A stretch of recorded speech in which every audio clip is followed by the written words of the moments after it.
Cela m'amène à aborder deux choses. Deux choses. Je dis bien deux choses que vous et moi nous devons retenir. Parmi plusieurs autres, parmi tant d'autres.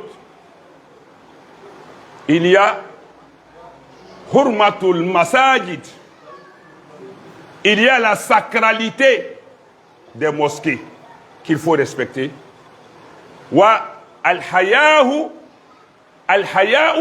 fil islam, la pudeur en islam. Il faut respecter la sacralité de la mosquée. Il faut respecter la sacralité de la mosquée. Il faut respecter le caractère sacré de la mosquée. La mosquée est plus qu'un palais royal. La mosquée est plus qu'un palais présidentiel. La mosquée est plus qu'une ambassade. La mosquée est plus que la résidence d'un ambassadeur. Toutes les instances, toutes les institutions que tu peux humainement imaginer. Le palais d'un empereur, le roi de tel endroit, la reine de tel endroit, le président de tel endroit.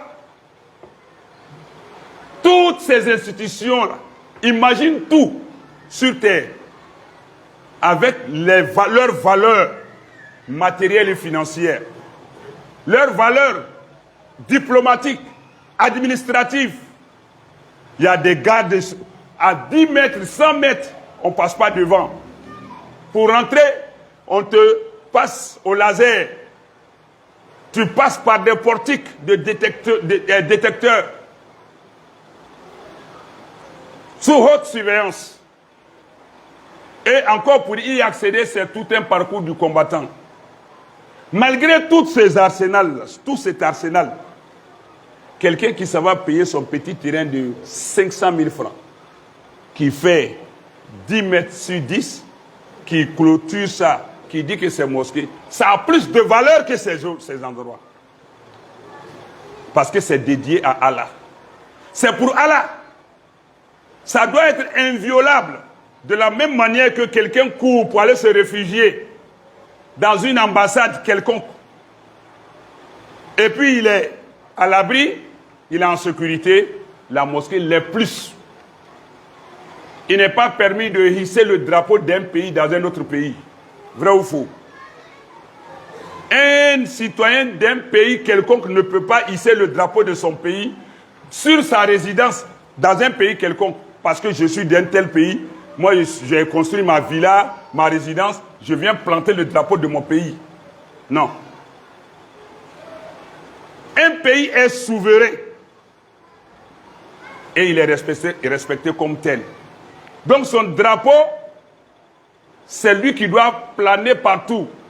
Mais le seul endroit où les humains ont accepté que, malgré le fait que cet endroit-là soit petit, qu'il soit sur le territoire d'un pays quelconque, cet endroit ne compte pas dans le territoire de ce pays, ce sont les ambassades. L'ambassade d'un pays dans un autre pays ne compte pas dans le pays où il est, où elle est située, pardon.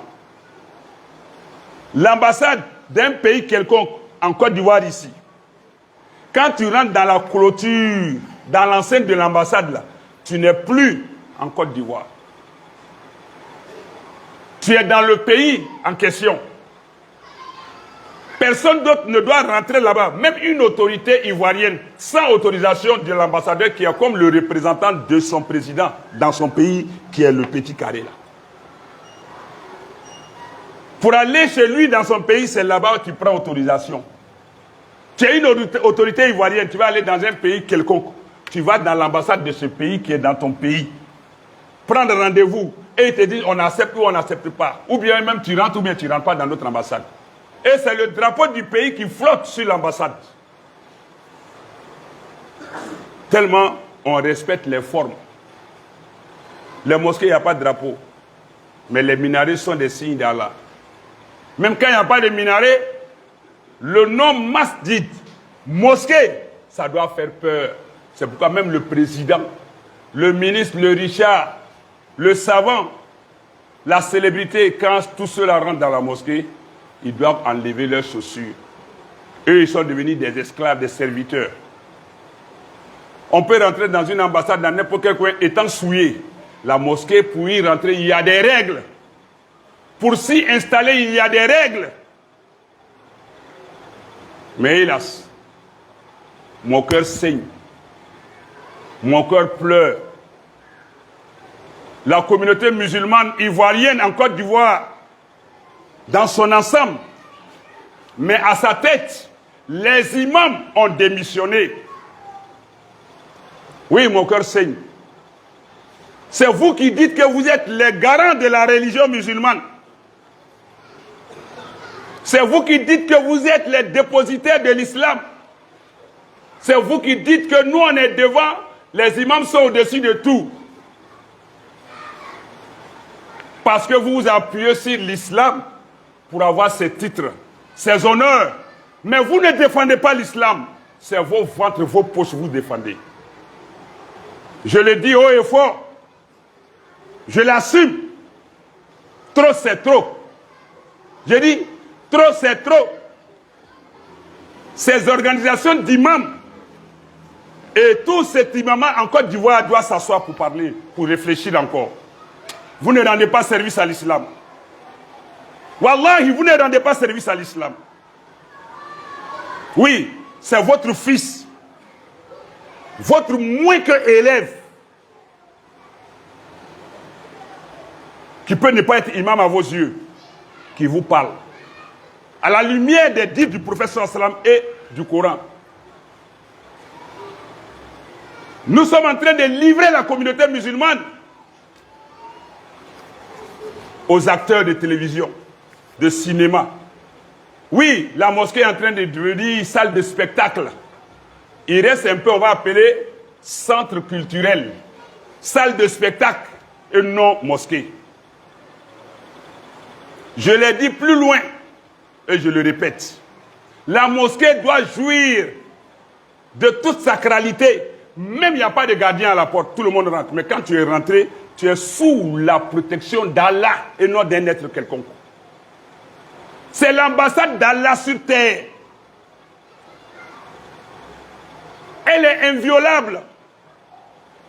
Mais elle est respectable aussi. Quand on rentre dans la mosquée, le cœur doit frémir. Le corps doit être recroquevillé. Nous devons craindre de nous commettre quelque chose d'impur, de rabaissant, de dégradant dans la mosquée. Mais aujourd'hui, la mosquée est banalisée, tout le monde peut en parler. Regardez, longtemps j'ai dit ce que le prophète n'a pas fait, sallallahu alayhi wa sallam. Et même où encore il y a des paroles qui sont claires dessus, ne faisons pas de débat dessus. Il a dit, quand on veut marier une femme qui n'a pas encore connu de mariage, hein, même si elle a commis la fornication, l'adultère, la débauche comme elle veut, mais tant qu'elle n'a pas connu de mariage encore, et qu'on veut la donner en mariage, le prophète nous dit, sallallahu alayhi wa sallam, son consentement est demandé. Et les compagnons ont demandé au prophète sallallahu alayhi wa sallam, comment est-ce qu'on obtient son consentement?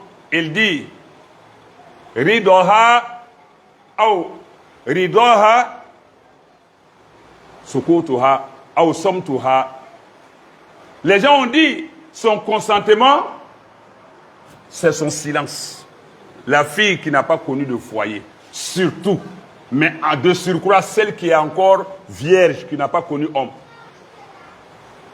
Vous lui demandez, est-ce que tu es consentante à ce mariage? Bien entendu que, préalablement, le prétendant lui a été présenté. Ils se sont, à la limite, entretenus dans un cadre licite islamiquement. La famille de la femme connaît l'homme.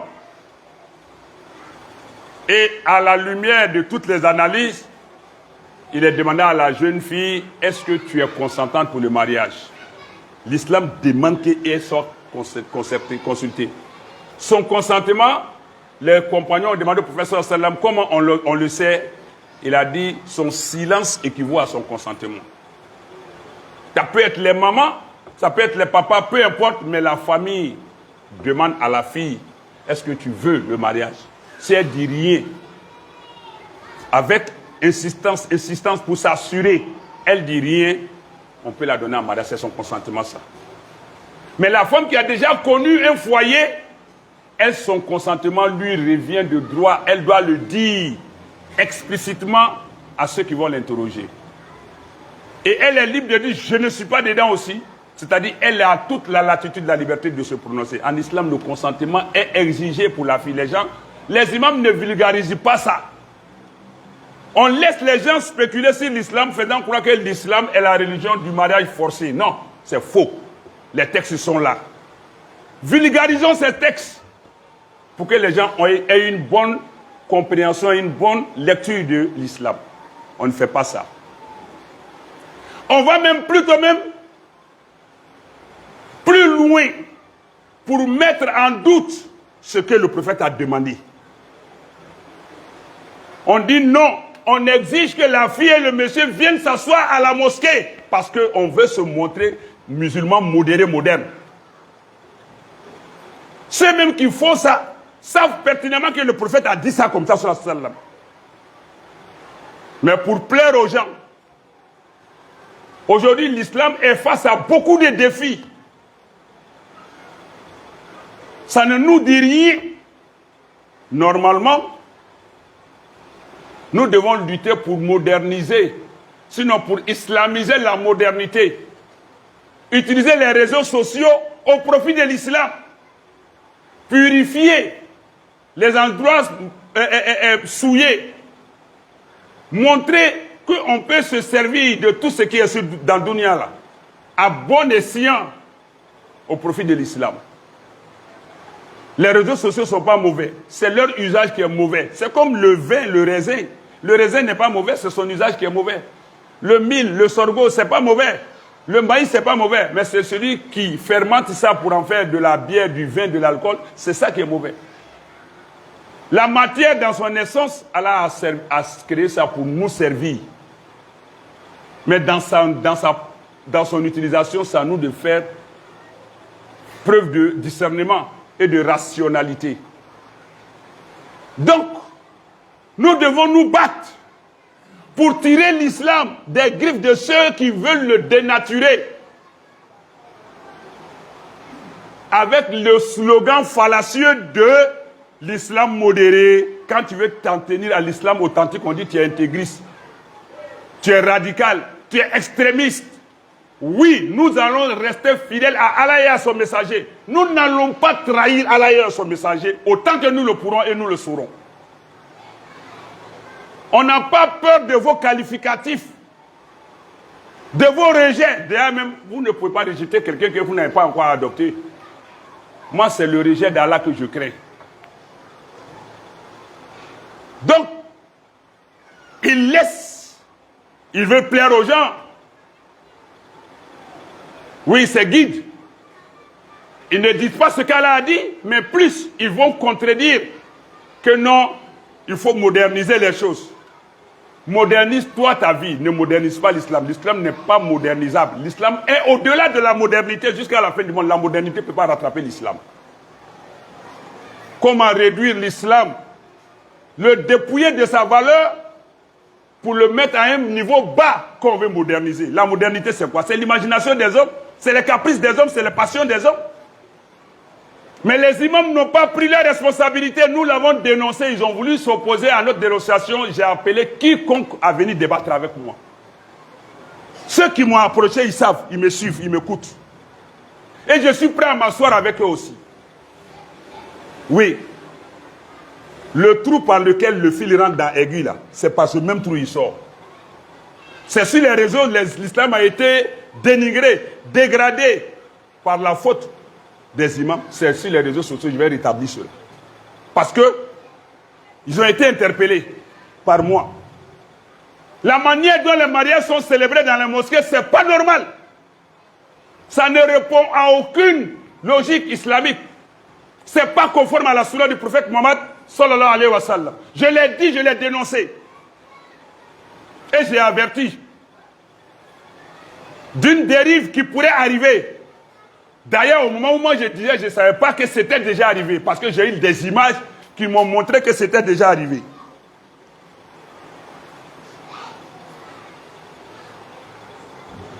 Mais ce que moi j'avais reçu en son temps comme image, où un homme et une femme s'embrassaient dans une mosquée à Bassam, et c'était ça même, c'était pas autre chose, devant l'imam qui applaudissait.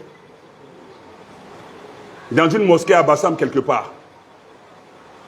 Moi je disais qu'un jour, si on ne fait pas attention, ça va arriver.